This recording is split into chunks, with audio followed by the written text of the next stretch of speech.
श्रीयुत CP Radhakrishnan यांनी ज्या नेहमीच्या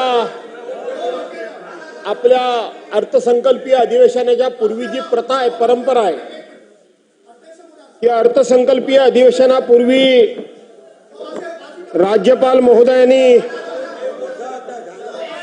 संपूर्ण सभागृहाला एकत्रितपणे उद्देशून अशा पद्धतीचं भाषण करायची एक प्रथा आहे.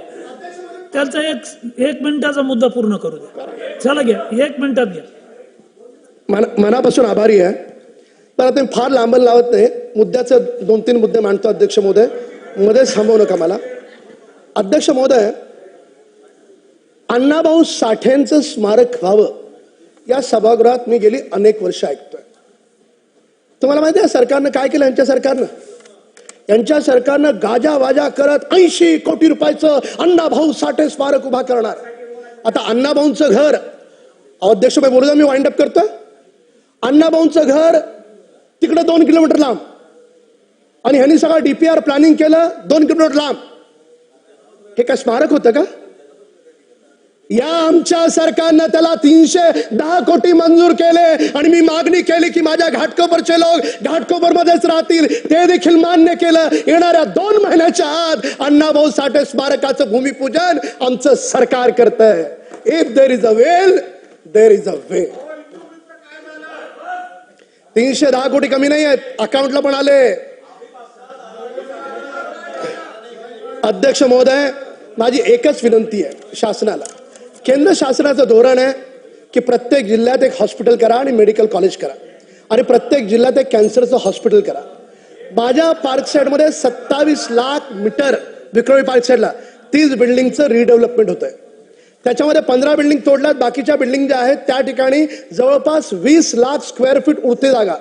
माझं एकच म्हणणं आहे, माझ्या भारतातले सगळे टुरिस्ट माझ्या त्या घाटकोपरमध्ये येतील. असं काहीतरी भव्य दिव्य त्या पार्कसाईडची किंमत वाढेल अशी वास्तू सरकारनं त्या ठिकाणी तयार करावी आणि त्याच्या बाजूला एक कॅन्सरचं हॉस्पिटल तयार करावं. आणि माझ्या प्रयत्नातून या सरकारच्या माध्यमातून राजावाडी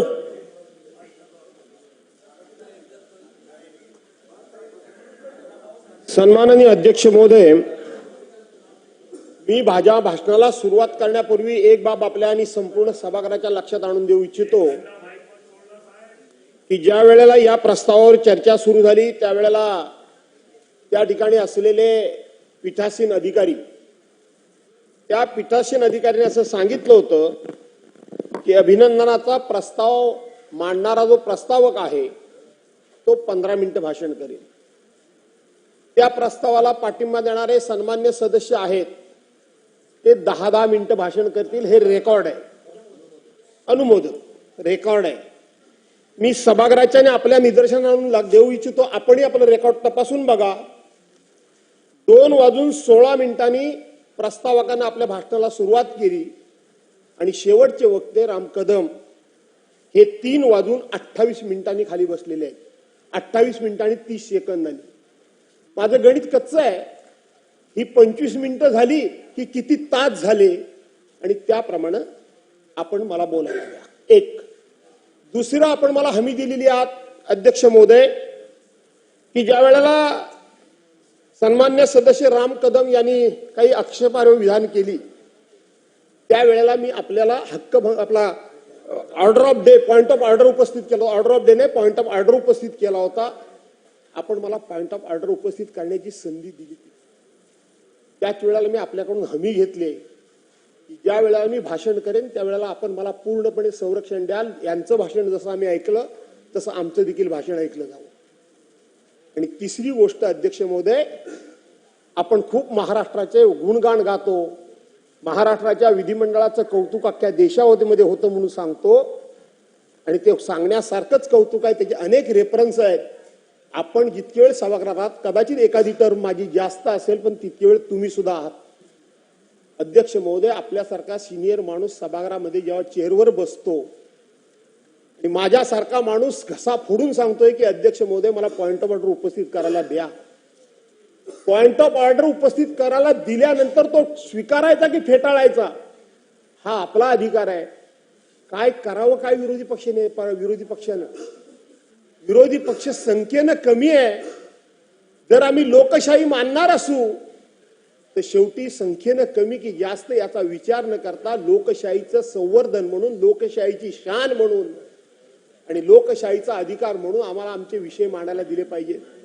अध्यक्ष महोदय, या सभागृहामध्ये सन्मान्य सदस्य राम कदम यांनी माजी मुख्यमंत्री सन्मान्य उद्धवसाहेब ठाकरे यांचं वारंवार नाव घेतलं, वारंवार वाटेल ते आरोप केले. काय करावं, काय मी तुमच्यासमोर डोकं फोडावं? मी सांगत होतो पॉइंट ऑफ ऑर्डर.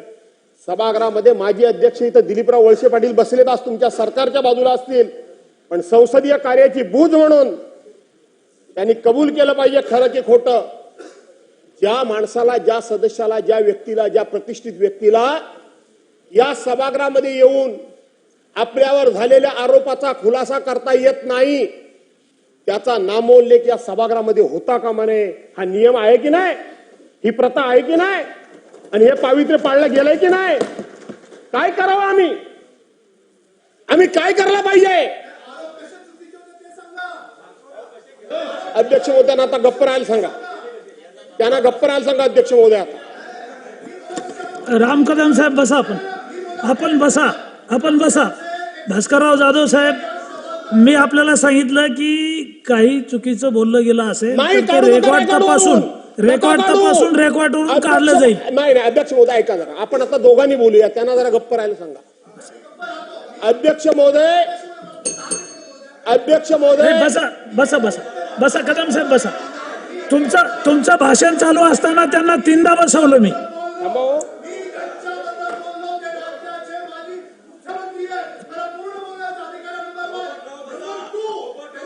हे काय अध्यक्ष महोदय, तुम्हाला तुमचं भाषण चालू असताना त्यांना मी 3 वेळा खाली बसवलं. आणि म्हणून अध्यक्ष आपण बसा. अध्यक्ष महोदय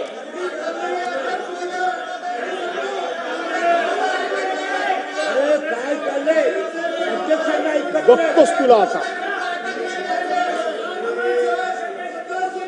अध्यक्ष महोदय, मी या निमित्तानं माझे सर्व नवीन सहकारी रामदास कदम साहेब आपण बसा ना.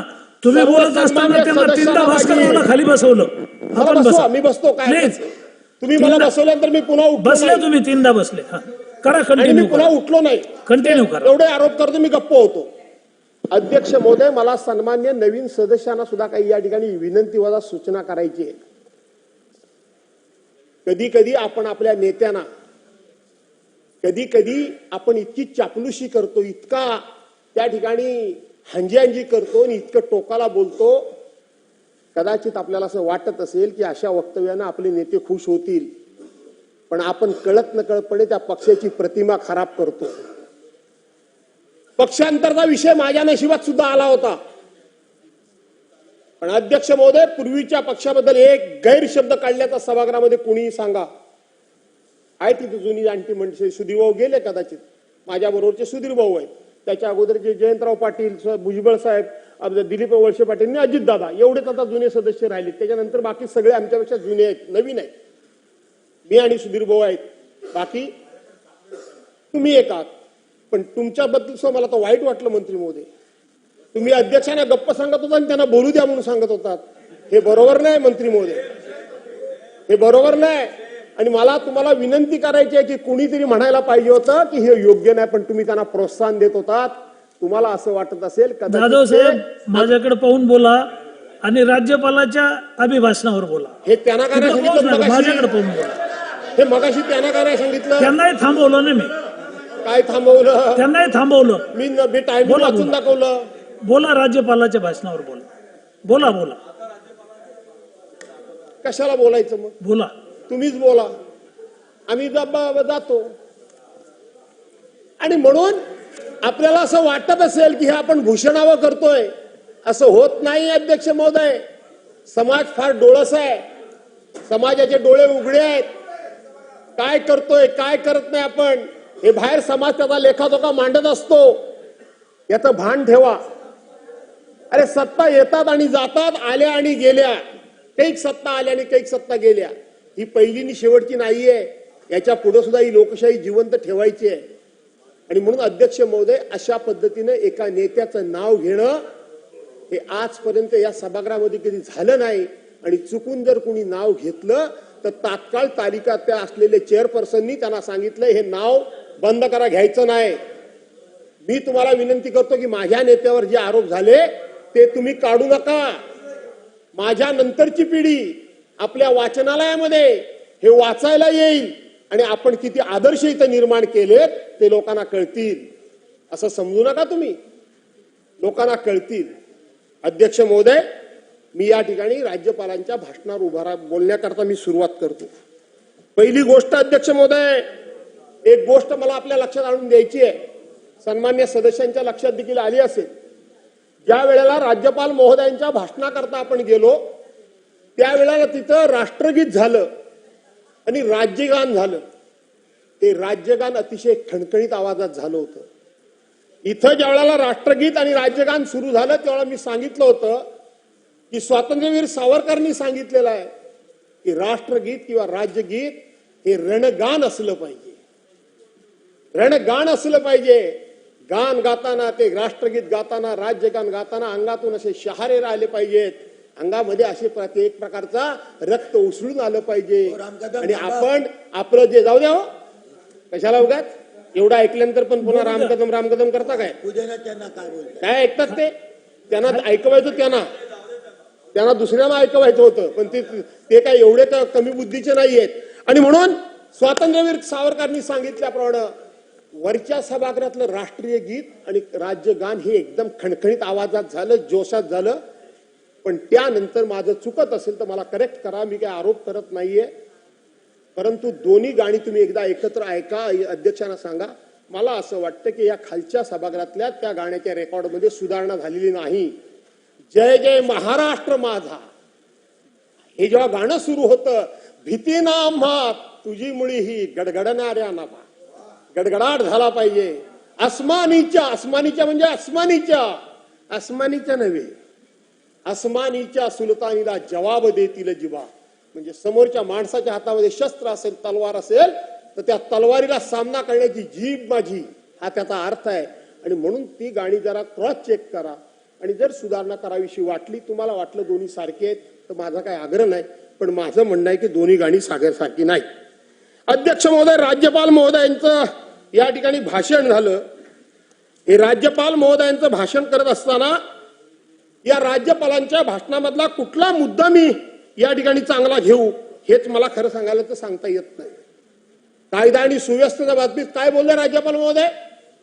थोडं एका मुद्द्यावर बोलणार होतो, पण भाषणच राजकीय झालंय आणि म्हणून आता मला सुद्धा राजकीय भाषण करावंच लागणार आहे. काय झालं काल या मंत्रालयामधल्या, या सभागृहामधल्या आणि या मंत्रिमंडळामधल्या एका मंत्र्याला राजीनामा द्यावा लागला. कालपर्यंत 9 डिसेंबर ती कालची तारीख. आपण पण मराठवाड्यातल्या, शेजारच्या जिल्ह्यातल्या, शेजारच्या गावातल्या आहेत. 9 डिसेंबर ते कालच्या तारखेपर्यंत नाना तऱ्हेचे आरोप झाले. अनेकांनी त्या ठिकाणी सांगितलं, मी लांबचे त्या ठिकाणी सांगत नाही, पण या सभागृहामधले सन्मान्य सदस्य सुरेश धस यांनी पहिल्या दिवशी सांगितलं.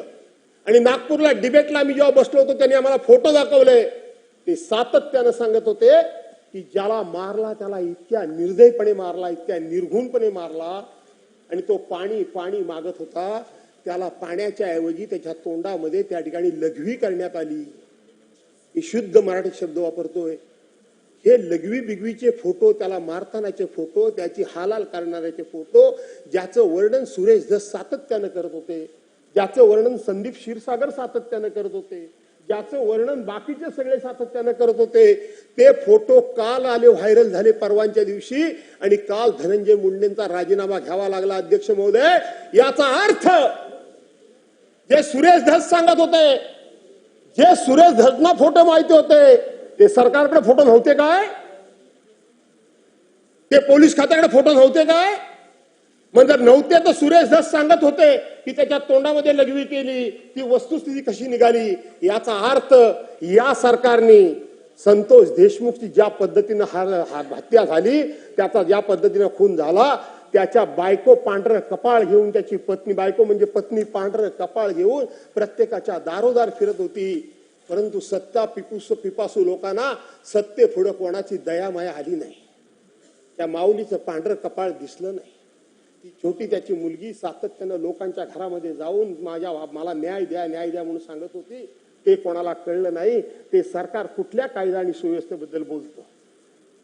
कुठल्या कायद्या आणि सुव्यवस्थेबद्दल बोलता तुम्ही? काय झालं तुमचे? काय म्हणतात राज्यमंत्री? पुण्याच्या बसमध्ये एखाद्या महिलेवर बलात्कार झाला, संवेदनाहीन तुम्ही सांगता हे सगळं चुपचापपणे झालं, कुठल्या प्रकारचा विरोध न करताना झालं, कुठल्या प्रकारचा आरडाओरडा नाही करताना झालं. अरे तुमच्या जीवा वळतात कशा? तुमच्या जीवा वळतात कशा? साहेब, सत्ता येईल नाही जाईल. पुन्हा एकदा मी सांगतो, सत्तेत तुम्ही पण होतात, काही वर्ष मी सुद्धा होतो, परंतु इतक्या पद्धतीनं, अशा पद्धतीनं मंत्री मुजोरपणे बोलण्याचं त्यांचं धाडस कसं होतं? त्यांना त्यांच्या जबाबदारीची जाणीव का नाही? अध्यक्ष महोदय, जबाबदारीची जाणीव झाली पाहिजे. दुसरे मंत्री, त्यांना कोर्टानं आता शिक्षा, आज काय ते मला वाटतं स्टे दिलाय त्यांच्या कोर्टानं, त्यांच्या शिक्षेला. आमचं काय त्याबद्दल म्हणणं नाही, पण या सभागृहातले सदस्य सुनील केदार यांना कोर्टाने निर्णय दिल्याबरोबर 24 तासाच्या आतमध्ये तुम्ही त्यांचं सभासत्व काढून टाकलं. 24 तासाच्या आतमध्ये राहुल गांधींचं सभासत्व गेल्याबरोबर त्यांचं सभासत्व काढून टाकलं, त्यांचं राहतं घर तुम्ही काढून टाकलं. कोर्टानं नंतर चपराक दिली, हा भाग वेगळा. अहो, न्याय जर करायचा असेल तर एकाला एक न्याय नाही, एकाला एक न्याय असं राज्य करते म्हणून तुम्ही सर्वांना समान न्यायानं वागवता म्हणून या ठिकाणी वाक्य प्रयोग करता. काय त्याला अर्थ आहे अध्यक्ष महोदय? कोण सुरक्षित आहे अध्यक्ष महोदय? कोणी सुरक्षित नाही अध्यक्ष महोदय. आणि म्हणून मला तुम्हाला विनंती करायची आहे अध्यक्ष महोदय की या ठिकाणी अशा पद्धतीनं कामकाज चालून सर्वांना समानता न्याय देता येणार नाही. मंत्री महोदय, मगाचे सन्मान्य सदस्य इथं मगापासून सारखे सगळे आकडे सांगत होते, नगरपालिकेचे सांगत होते. मला तुमचं दुःख मला माहिती आहे, तुमच्या मनातल्या वेदनात मला माहिती आहे, तुम्हाला काय खुपतंय ते मला माहिती आहे. उद्धव बाळासाहेब ठाकरे यांचा 2.5 वर्षाचा मुख्यमंत्री पदाचा कालावधी होता, त्यातले 2 महिने सुद्धा त्यांना काम करावं मिळालं नाही. उरलेले सगळेच्या सगळे 22 महिने कोरोनाच्या संकटाचा सामना त्यांना करावा लागला आणि त्यांच्या सरकारला करावा लागला. सगळे नियम, सगळे अध्यादेश, सगळ्या मार्गदर्शक सूचना हे केंद्र सरकारकडून येत होत्या, राज्य सरकारकडून येत नव्हत्या. काय झालं त्या दिवशी? डोनाल्ड ट्रम्प बरोबर, अमेरिकेच्या राष्ट्राध्यक्षांबरोबर त्या ठिकाणी झोपाळ्यावर ढोकळा खाईपर्यंत आपण देश लॉकडाऊन का नाही केला? ते गेल्यानंतर लॉकडाऊन आपण देश केला, हे पद्धतशीरपणे आपण विसरायला माझी काही हरकत नाही. पण त्या उद्धव बाळासाहेब ठाकरेंच्यावर तक्रार करत असताना आजही या इतिहास आहे की देशाच्या राष्ट्रपतींनी कौतुक केलं, देशाच्या पंतप्रधानांनी कौतुक केलं, सर्वोच्च न्यायालयानं कौतुक केलं आणि WHO सारख्या जागतिक संघटनेनं सुद्धा उद्धव बाळासाहेब ठाकरेंच्या कामाचं कौतुक केलं. 11,000 प्रेत मुंबईमध्ये असं सांगितलं गेलं. कदाचित माझे मित्र सन्मान्य सदस्य, मला वाटतं उत्तर प्रदेशातली गंगेतली प्रेत त्यांनी मोजलेली असावी, त्यांनी मध्य प्रदेशच्या रस्त्यावरची प्रेत मोजलेली असावी, त्यांनी गुजरातच्या रस्त्यावरची प्रेत मोजलेली असती. खरं तर हा विषयच आता नव्हता, पण माझ्या मित्राला मी धन्यवाद देतो की त्यांनी मला याचा खुलासा करायची संधी दिली. ती प्रेत त्यांनी तिथली मोजलेली असावी. अध्यक्ष महोदय, आज हे माझं आव्हान आहे की केवळ मुंबईमध्ये नाही तर महाराष्ट्रामध्ये कोरोनामुळे जर 11,000 लोक मृत पावले असतील तर त्याचा अधिकृत आकडा हा सरकारनं जाहीर करावा. माझं काही म्हणणं नाही, करा जाहीर, काही हरकत नाही. अध्यक्ष महोदय, चुका झाल्या असतील तर त्या ठिकाणी सर्वांनी मिळून त्याची जबाबदारी घेतली पाहिजे. कोणावर आरोप करता तुम्ही? अरे आरोप जे करत असता नगर विकास खात्यासंदर्भात तुम्ही आरोप करता, गेली 8 वर्ष ते खातं कोणाकडे आहे? तुमच्या सत्तेमध्ये असलेल्या एकनाथराव शिंदेच्याकडे आहे. एकनाथराव पळाले तुमचं भाषण ऐकून.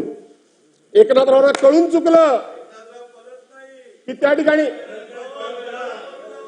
बर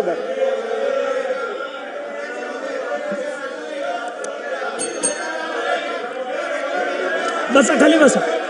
भास्करराव, आपण राज्यपालाच्या अभिभाषणावर बोला. अध्यक्ष महोदय, तुम्ही खाली बसा. एकनाथराव भाषण राम कदम, तुम्ही राज्यपालाच्या अभिभाषणावर बोला, राज्यपालाच्या भाषणावर बोला आणि तपासून पटलावरचं काढलं जाईल, तपासून पटलावरचं काढलं जाईल. अध्यक्ष महोदय, राज्यपालाच्या अभिभाषणावर बोला. राम कदम तपासून काढलं जाईल, रेकॉर्ड तपासून काढलं जाईल. सन्माननीय सदस्य राम कदम भाषण करत होते. त्यांचा हे भान राहिलं लक्षात नाही की एकनाथराव शिंदे नगर विकास मंत्री आहेत. हे तुमच्या मंत्रिमंडळात होते, हे तुमच्या मंत्रिमंडळात होते, हे सुद्धा तुमच्या मंत्रिमंडळात होते. माननीय भास्कररावजी, आपण सिनियर सदस्य आहात, समोर पाहून बोला आणि समोर पाहून बोला. आपण राज्यपालाच्या अभिभाषणावर या. म्हणून अध्यक्ष महोदय, आपण जेव्हा एक वोट दुसऱ्या तुमचा टाइम संपत आलेला आहे. राज्यपालाच्या भाषणावर बोला. दाखवतो. माननीय राज्यपाल महोदयांच्या भाषणावर सुरुवात करा. राज्यपालाच्या भाषणावर बोला. अध्यक्ष महोदय, आपण आता याच्यामध्ये असं म्हटलंय, रेकॉर्ड तपासून काढलं जाईल, रेकॉर्ड तपासून काढलं जाईल. बसून घ्या.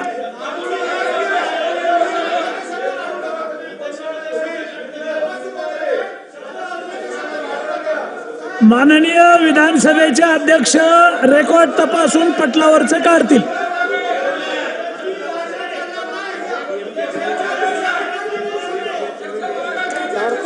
माननीय विधानसभेचे अध्यक्ष रेकॉर्डवर तपासून पटलावरून काढतील.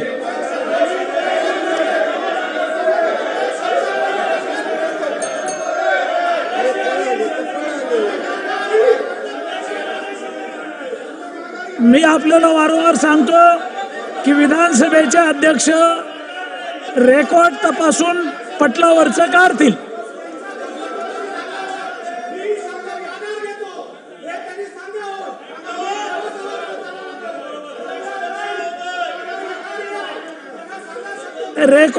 रेकॉर्ड तपासून ते काढलं जाईल. बसा. माननीय विधानसभेचे अध्यक्ष रेकॉर्ड तपासून हे काढतील. आपण बसून घ्या. आपण बसून घ्या. बोला. आपण बोला. तुम्ही बोला. अध्यक्ष महोदय, पळाले हा शब्द संसदीय नाही, तरी मी माझा शब्द मागे घेतो. बस मागे घेतो. या पळाले हा शब्द संसदीय नाही, तरी मी मागे घेतो. बसा. शब्द त्यांनी शब्द मागे घेतले आहेत. बसा. शब्द मागे घेतले आहेत. बसून घ्या. आता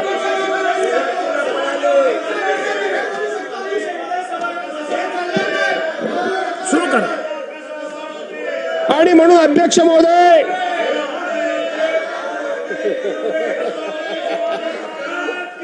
अध्यक्ष महोदय, बरं ठीक आहे.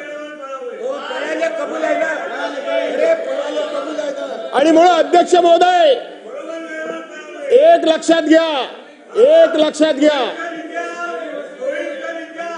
सन्मान्य सदस्य राम कदम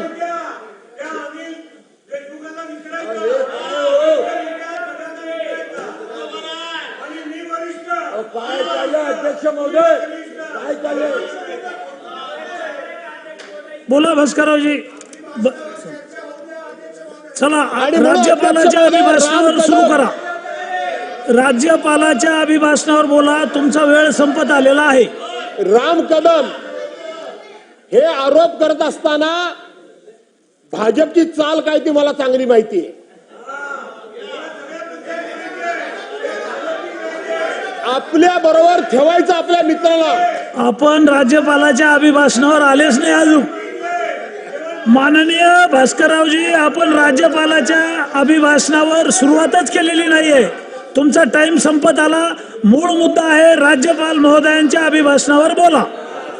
हे राम कदम नाही सांगितलं, आपण सांगितलं, त्यांनाही थांबवलं. बर ठीक आहे. आपण तर बोला. अध्यक्ष महोदय, आपला राज्यपाल महोदयांनी या ठिकाणी सांगितलंय की अंगणवाडीच्या मुलांच्या समोर आम्ही शिवजयंतीचा कार्यक्रम जाहीर करणार आहोत का, तर त्यांच्यावर सुद्धा त्या पद्धतीचे चांगले संस्कार व्हावे अशा पद्धतीचं त्यांनी सांगितलं. अध्यक्ष महोदय, 2 दिवस या सभागृहामध्ये जो काही प्रकार झाला, अबू आझमी इथल्या सदनाचे सदस्य जे काही बोलले, त्या संदर्भामध्ये संपूर्ण सभागृहानं सरकारला समर्थनच दिलेलं आहे. सरकारनं समर्थन दिलेलं आहे. काल एका बाजूने हा विषय मांडण्याचा प्रयत्न आला. अशा सर्वसाधारणपणे अतिशय सेन्सिटिव्ह विषय जो असतो, जो विषय अशा प्रकारचा सेन्सिटिव्ह असतो, त्याच्या वेळेला सर्वसाधारणपणे प्रथा अशी आहे की दोन्ही बाजूच्या सदस्यांचं मत काय ते ऐकून घ्यावं. काल या बाजूच्या सदस्यांनी विषय मांडला, त्यांना त्यांच्या भावना व्यक्त करायची संधी मिळाली. आम्ही सातत्यानं उभा राहिलो होतो, आम्हाला संधी मिळाली नाही. पण अध्यक्ष महोदय, तुम्ही बघा, रेकॉर्ड काढून बघा. जे काय रामभाऊ आरोप करत होते तिथं माझं रेकॉर्ड काढून बघा. मी इथनं मला मोडक्या तोडक्या म्हणजे भाषेमध्ये इथं गोंधळ सभागृहामध्ये असताना मी स्वतःहून सांगितलंय की अशा पद्धतीनं कोण छत्रपती शिवाजी महाराजांबद्दल वक्तव्य करत असेल तर तो कोणी असू दे, छत्रपती शिवाजी महाराज असतील, छत्रपती संभाजी महाराज असतील, आणखीन कोण राष्ट्रीय पुरुष असतील, त्यांच्याबद्दल असं वक्तव्य करणाऱ्याला शिक्षा जे काही सरकार देईल त्याच्या पाठीशी आम्ही उभे राहू.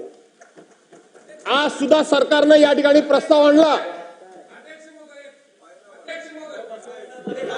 भास्करराव, माननीय भास्करराव साहेब इकडे पाहून बोला आणि राज्यपालाच्या अभिभाषणावर राज्यपालांच बोलतोय ना मी. तुम्ही राज्यपालाच्या अभिभाषणावर बोला, मागे पाहू नका, समोर पाहून बोला. कंटिन्यू करा, तुम्ही कंटिन्यू करा. आज सुद्धा सरकारने हा प्रस्ताव आणला, त्याला आमचा पाठिंबा आहे, त्याला आमचा पाठिंबा आहे. आम्ही जाहीर केलं आणि तरी सुद्धा आमच्यावर आरोप. पण अध्यक्ष महोदय, त्याच वेळेला नियम 97 अन्वये छत्रपती शिवाजी महाराज प्रशांत कोरटकरनी अपमान केला, राहुल सोलापूरकरनी अपमान केला. याबद्दल मात्र सरकार काही बोलायला तयार नाही. आमची भूमिका ही आहे की कोण हिंदू आहे, कोण मुसलमान आहे, कोण ईसाई आहे, कोण शीख आहे, कोणी कुठल्याही धर्माचा असू द्या, जो म्हणून छत्रपती शिवाजी महाराजांचा, छत्रपती संभाजी महाराजांचा अपमान करेल त्याला म्हणून सरकारनं शिक्षा करावी.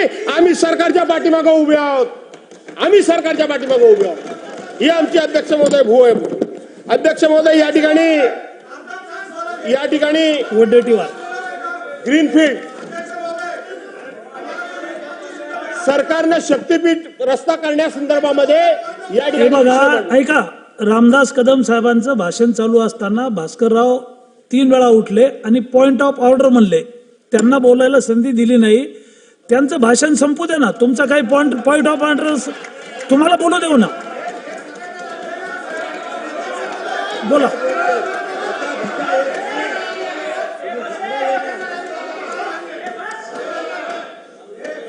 भास्कररावजी, आपण बोला. आणि म्हणून अध्यक्ष महोदय, सरकारनं शक्तीपीठ रस्ता तयार करायचा निर्णय घेतलाय नागपूर ते गोवा. अध्यक्ष महोदय, त्याला समर्थन मी देतोच. पण त्याचबरोबर गेले 14 वर्ष माझा मुंबई गोवा जो रखडलेला आहे. आपसात बोलू नका. बसा. मुंबई गोवा त्याचाही विचार व्हावा. दुसरी गोष्ट, MMRDA मिनिस्टर म्हणून सन्मान्य एकनाथराव शिंदेनी त्यावेळेला ग्रीनफील्ड रस्ता हा कोकणाकरता देतो असं सांगितलं होतं. आणि म्हणून त्या शक्तीपीठ रस्त्याबरोबर त्याला सुद्धा सरकारनं प्राधान्य द्यावं, अशा पद्धतीची अध्यक्ष महोदय मी विनंती करतो. अध्यक्ष महोदय, सरकारनं वेगवेगळ्या समाजाच्या नावानं 18 महामंडळं काढलेली आहेत. प्रत्येकाला त्या ठिकाणी 50-50 कोटी निधी दिलेला आहे. माझी विनंती आहे की प्रत्येक महामंडळाला किमान त्या ठिकाणी त्यांनी 250 कोटी निधी द्यावा. आता मी फक्त मुद्दे सुचवतो, मी विषय संपवतो.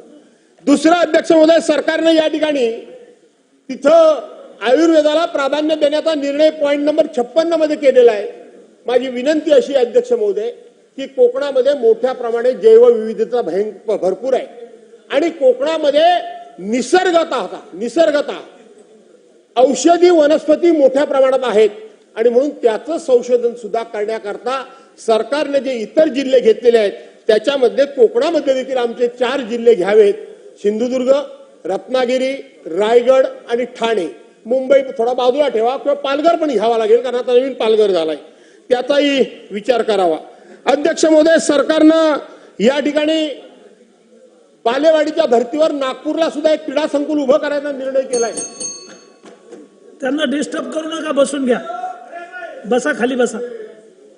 डॉक्टर साहेब बसा. आणि आणि म्हणून सरकारनं बालेवाडीच्या धर्तीवर एक नागपूरला खूप मोठं अशा पद्धतीचं क्रीडा संकुल उभं करायचं म्हटलंय.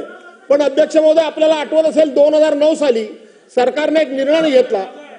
ताडुका क्रीडा संकुल, जिल्हा क्रीडा संकुल, विभागीय क्रीडा संकुल, आणि त्याचा फार मोठा अतिशय वाईट अशा प्रकारचा परिणाम झालेला आहे. अध्यक्ष महोदय, सरकारनं नुकतंच दावोसला जाऊन पॉइंटेड प्रश्न घ्या. 26 मिनिटं झाले. घ्या. आपण त्यांना दिलेली घ्या, वेळ घ्या. वाचून दाखवली मी. घ्या. ठीक आहे, एक 2-4 मिनिटात मी आठवतो माझं 5 मिनिटं. आणि म्हणून सरकारनं दावोसला गेलं. सरकारनं सांगितलं त्या ठिकाणी 15,72,000 कोटी रुपयाची गुंतवणूक. हे राज्यपालांच्या भाषणात आहे. हा, ज्यांनी वाचलं नसेल त्यांना कळणार नाही, ते मी सांगतो.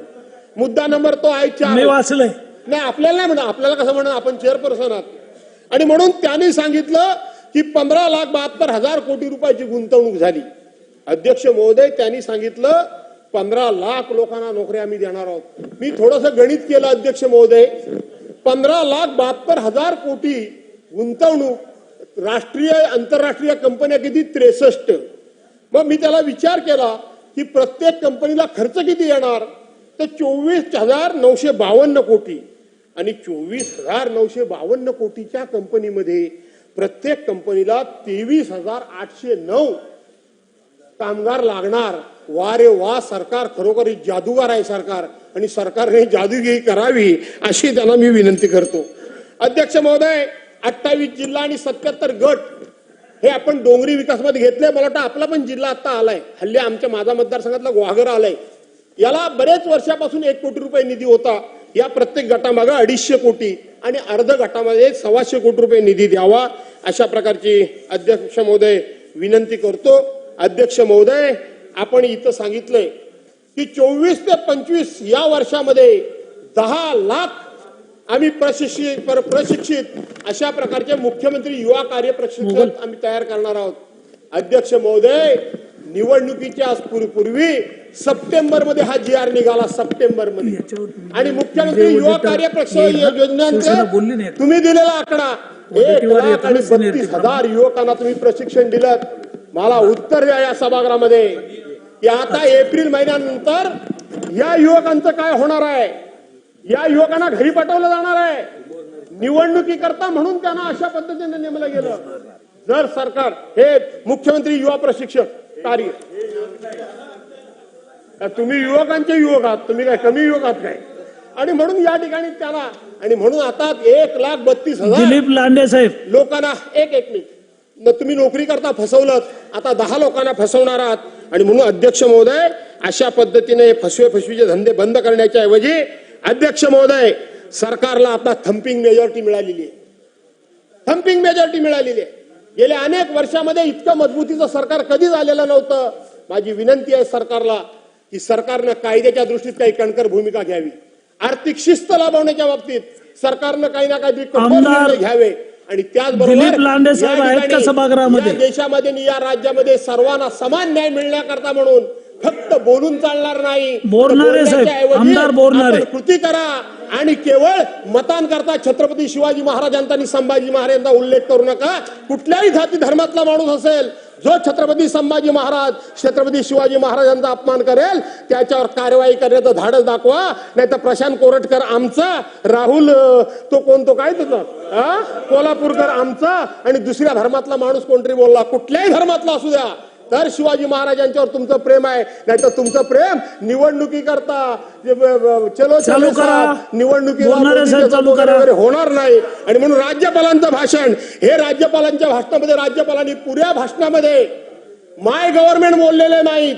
मराठीमध्ये माझं सरकार लिहिलंय, पण मी पुन्हा ऐकत होतो सरकार माय गव्हर्नमेंट बोललेले नाहीत, तर अवर गव्हर्नमेंट बोलले. याचा अर्थ सरकारने सुद्धा हे यांचं गव्हर्नमेंट स्वीकारलेलं नाही. म्हणून मी या ठिकाणी सरकारचा निषेध करतो आणि राज्यपालांचं अभिनंदन करून थांबतो. जय हिंद, जय महाराष्ट्र. नाही होऊ देते. चला सुरू करा. अध्यक्ष महोदय,